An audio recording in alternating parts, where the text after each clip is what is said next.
Hello दोस्तों, मैं जयकांत सैनी स्वागत करता हूं आपके अपने चैनल भारत IQ में। हम डिस्कस कर रहे हैं राजस्थान पत्रिका न्यूज़पेपर जयपुर एडिशन 1 अक्टूबर। तो बने रहिए इस वीडियो में साथ अंत तक। This lot to know and lot to discuss. तो आइए शुरू करते हैं आज का वीडियो।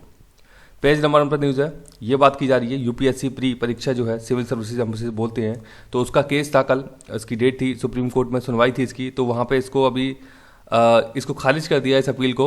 तो आपकी जो परीक्षा है, जो भी अभ्यर्थी इसमें परीक्षा दे रहे हैं, तो अब आपकी परीक्षा 4 अक्टूबर को ही होगी, 2 पारियों में होगी। तो ये आपको पता होना चाहिए, ये इंपॉर्टेंट एक न्यूज़ है। इसके साथ साथ सुप्रीम कोर्ट ने यहाँ पे कहा है कि जो परीक्षार्थी इस बार परीक्षा नहीं दे सक रहे हैं किसी भी कारण की वजह से, और उनके पास देने का अंतिम मौका है, यानी कि इसमें कुछ मौके मिलते हैं, अपने साल इसमें कुछ लिमिटेड है, मतलब किस एज तक आप दे सकते हैं। तो यदि वो अंतिम वर्ष है उसका, तो उसको एक मौका और दिया जाएगा, ऐसा बोला गया है सुप्रीम कोर्ट के द्वारा। तो ये इंपॉर्टेंट है, ये भी आपको जानना जरूरी है। तो जो भी अभ्यर्थी इस बार परीक्षा दे रहे हैं, तो डेफिनेटली 4 तारीख के लिए तैयार रहें और अपनी परीक्षा को और मजबूती से अच्छा बना सकें, ताकि आप बेहतर तरीके से क्रैक कर सकें UPSC प्री एग्जाम को। देखते हैं अगली न्यूज़। पेज नंबर पर बात की जा रही है, ये बात है बाबरी मस्जिद केस जो कि 1992 का था। तो इसमें अभी सभी के सभी लोगों को बरी कर दिया है। ये देख सकते हैं, बहुत बड़े दिग्गज नाम थे इसमें, अडवाणी जी, कई सारे नाम थे इसमें, इनके अलावा उमा भारती जी थी जैसे कि। तो ये स्पेशल जो CBI की कोर्ट थी उसमें इनको बरी कर दिया गया है। यहाँ पे एक जिक्र आता है कार सेवक का। तो कार सेवक क्या होते हैं? रिलीजियस सेवाएं जो अपनी फ्री देते हैं उनको बोलते हैं कार सेवक। तो इस केस से संबंधित थे कार सेवक। अब इस केस की आप डिटेल जो है वो देख सकते हैं, आई बटन पे क्लिक करके मैंने डिटेल वीडियो बनाया अयोध्या के ऊपर। तो वहाँ पे बाबरी मस्जिद केस को मैंने समझाया है, उसके बारे में कई सारे महत्वपूर्ण मैंने घटक बताए उसके अंदर।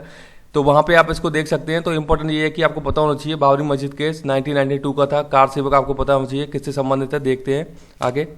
पेज नंबर पर बात की जा रही है, ये बात की जा रही है कि अभी कृषि विधेयक को लेकर जो कानून बनाया गया है केंद्र सरकार के द्वारा, कृषि जबकि राज्य का विषय है, तो कांग्रेस का विरोध कर रही है और भी जो राजनीतिक संगठन है वो इसका विरोध कर रहे हैं। तो कांग्रेस राजस्थान के अंदर इसके लिए एक अध्यादेश लाने के लिए तैयारी कर रही है। अध्यादेश स्टेट के अंदर अध्यादेश किस अनुच्छेद के तहत लाया जाता है, मेरे को कमेंट बॉक्स में बताइए, कमेंट करके आप। इसके लिए ये विशेष सत्र की तैयारी भी कर रहे हैं। राजस्थान के अंदर विशेष सत्र विशेष कार्यों के लिए बुलाया जाता है। यदि आप विशेष सत्र के बारे में डिटेल इन्फॉर्मेशन चाहते हैं तो आप आई बटन पर क्लिक करके मेरी वीडियो देख सकते हैं, पूरा का पूरा डिटेल में समझाया हुआ है। यहाँ पे समझाने जाऊँगा तो काफ़ी ज़्यादा टाइम लग जाएगा। तो यहाँ पे बस यही है कि ये विशेष सत्र इसलिए लाया जा रहा है ताकि इस कृषि कानून को रोकने के लिए तैयारी की जा सके, अध्यादेश लाने की तैयारी चली रही है। तो ये सब आपको घटनाक्रम पता होना चाहिए। देखते हैं आगे। पेज नंबर 3 पे बहुत ही इंपॉर्टेंट न्यूज़ है, ये एनवायरमेंट से रिलेटेड न्यूज़ है। तो ACF एग्जाम या और भी अन्य एग्जाम जो भी राजस्थान के अंदर, तो उनमें डेफिनेटली पूछा जाएगा। गोडावण की जो पिक्चर है यहाँ पे देख सकते हैं। तो इंपॉर्टेंट फैक्ट हम देख लेते हैं क्या है कि अब थार में गोडावण एवं खरमोर पक्षी साथ साथ नजर आएंगे। तो ये यहाँ पे न्यूज़ है जो इसकी हेडलाइन है इसमें। तो हम देख लेते हैं खरमोर जो पक्षी है, इसका जो नाम है इसको बोलते हैं इंग्लिश में लेसर फ्लोरिकन। ये भी आपसे पूछा जाता है एग्जाम के अंदर। लेसर फ्लोरिकन का मतलब है खरमोर पक्षी, और गोडावण को बोलते हैं ग्रेट इंडियन बस्टर्ड, जो कि GI भी इसको हम शॉर्ट में बोलते हैं, और स्टेट बर्ड भी है राजस्थान का। अब वर्तमान में क्या हो रहा है कि अजमेर का एक नसीराबाद जो एरिया है, वहाँ पे खरमोर पक्षी के 2 चूजों का संरक्षण किया जा रहा है। चूजे मतलब जो इसके बच्चे होते हैं उनका कॉन्जर्वेशन किया जा रहा है अजमेर के नसीराबाद में। ये फैक्ट है, पूछा सकता है आपसे कि खरमोर का कहाँ पे किया जा रहा है संरक्षण, तो अजमेर के नसीराबाद में। गोडावण संरक्षण के लिए प्रयास चल रहे हैं। केंद्रीय पर्यावरण मंत्रालय, राजस्थान सरकार और WII यानी कि wild life institute of India, ये तीनों मिलकर काम कर रहे हैं गोडावण संरक्षण को लेकर के। तो ये भी आपसे पूछा जाता है एग्जाम के अंदर, कौन कौन 3 वो ऑर्गेनाइजेशन है जो काम कर रही हैं। तो केंद्रीय पर्यावरण मंत्रालय, राजस्थान सरकार और WII।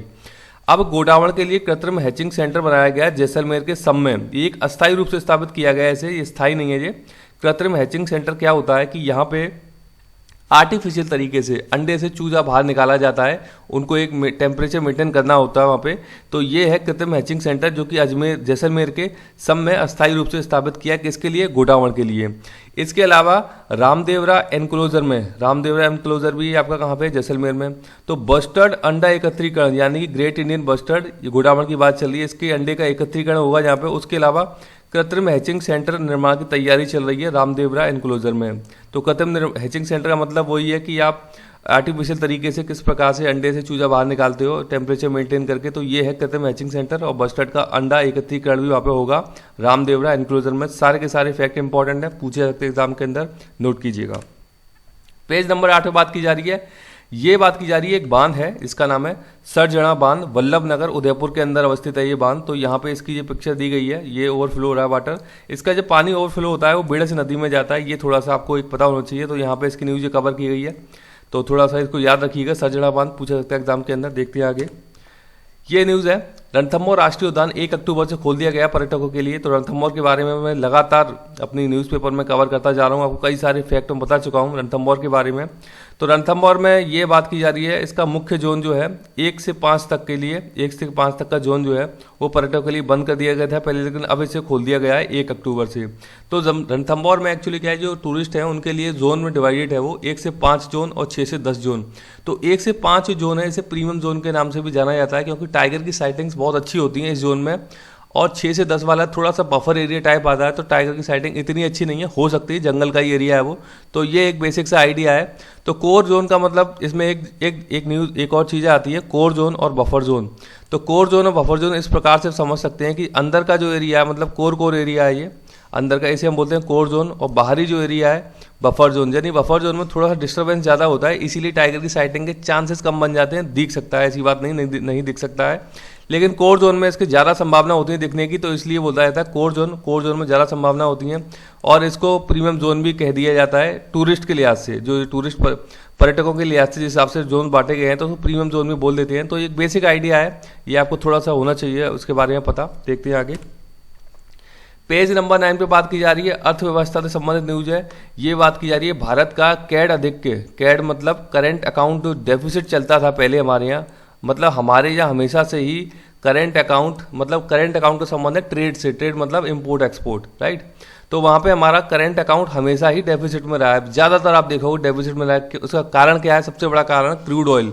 हमारी क्रूड ऑयल पर निर्भरता बाहरी देशों से है, तो हम वहाँ से बहुत ज़्यादा इंपोर्ट करते हैं, तो इसीलिए हमारा करंट अकाउंट हमेशा ही डेफिसिट में रहा है। लेकिन अभी ये न्यूज़ आई है कि करंट अकाउंट सरप्लस में चला गया है, तो अब ये करंट अकाउंट डेफिसिट नहीं रहा है, ये सरप्लस हो गया है, यानी CAS बोलेंगे। लेकिन ये पॉपुलर टर्म हो चुकी है कैड, क्योंकि भारत हमेशा ही डेफिसिट में रहा है, तो इसे करंट अकाउंट डेफिसिट बोला जाता है। तो ये अभी सरप्लस हो गया है, ये एक इंपॉर्टेंट न्यूज़ है। तो आपको पता होना चाहिए कि CAD क्या है, करंट अकाउंट डेफिसिट का संबंध किससे है, तो इसका संबंध ट्रेड से है, इंपोर्ट एक्सपोर्ट बोलते हैं, ट्रेड के अंदर होता है जो।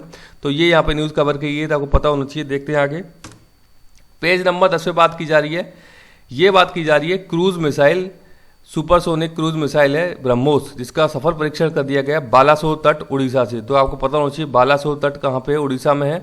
और सुपरसोनिक क्रूज मिसाइल ब्रह्मोस का इन्होंने भी सफल परीक्षण कर दिया है। तो आपको ये पता होना चाहिए, 2 प्रकार की मिसाइल हैं, क्रूज मिसाइल और बैलिस्टिक मिसाइल। अब इनमें फ़र्क क्या होता है, क्रूज मिसाइल तो इस प्रकार से जाती है, ये वाली पोजीशन से बहुत स्पीड में चलती है क्रूज मिसाइल, ये जाती है इस प्रकार से। बैलिस्टिक मिसाइल जब लॉन्च होगी तो पहले वो इस प्रकार से जाएगी, फिर यूं करके आती है बैलिस्टिक मिसाइल। तो यदि हम पूछा जाए तो क्रूज मिसाइल बहुत ही स्पीड से जाती है, ये एक्चुअली इसको ग्रेविटी को तोड़ के जाना होता है ऊपर, तो यहाँ पे इसको काफ़ी सारी दम लगानी पड़ती है, ईंधन चाहिए होता है, तो इतनी फास्ट नहीं होती जितनी कि क्रूज मिसाइल फास्ट होती है। तो ये बेसिक डिफरेंस है इसके अंदर।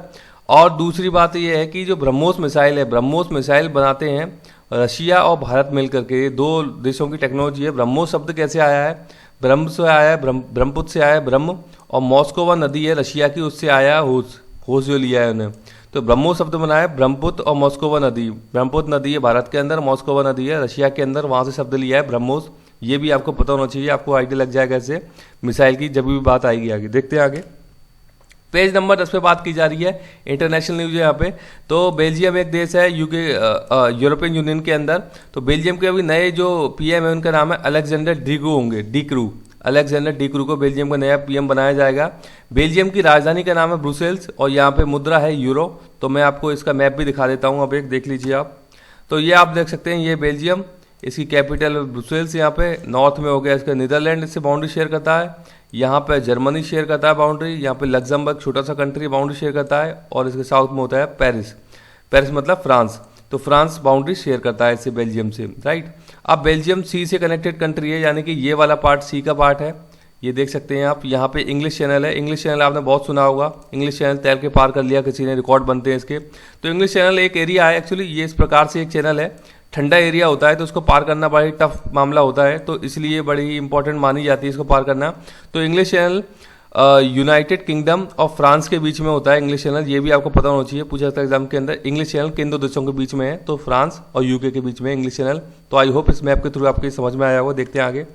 पेज नंबर 10 से बात की जा रही है, ये आर्ट एंड लिटरेचर से संबंधित न्यूज़ है ये। तो यहाँ पे एक रेणु जी, एक लेखक हैं, एक राइटर हैं, इनका पूरा नाम है फणीश्वर नाथ रेणु। तो इनकी कुछ कृतियाँ जो क्या है चोरी हो गई हैं, बिहार के अंदर की न्यूज़ है ये।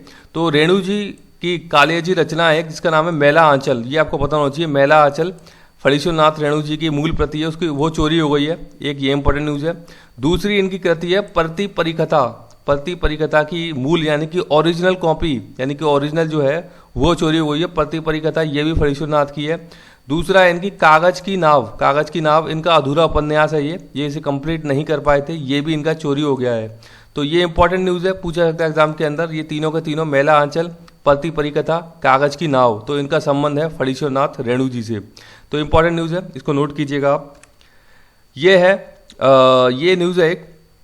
तो यहाँ पे क्या बात बताई जा रही है कि अब नीम के बीज का प्लास्टिक के कचरा में यूज किया जाएगा, उससे ईंधन बनेगा। वो कैसे बनेगा आप समझिए कि ये है प्लास्टिक, इसका छोटा छोटा पीस करके इसमें क्या होगा, इसको एक तकनीक होती है पायरोलाइसिस बोलते हैं।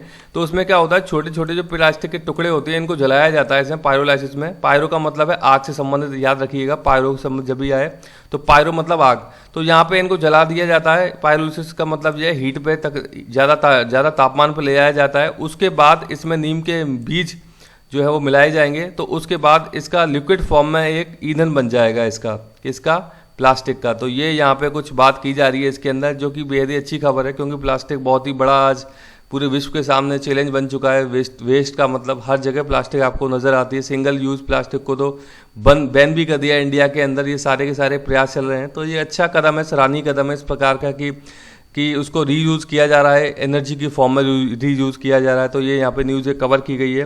तो आई होप कि वीडियो आपको अच्छा लगा होगा। वीडियो अच्छा लगा है तो जैसे लाइक करें, शेयर करें, सब्सक्राइब करें, ताकि और भी लोग इस वीडियो का फ़ायदा उठा सकें। इसी के साथ धन्यवाद।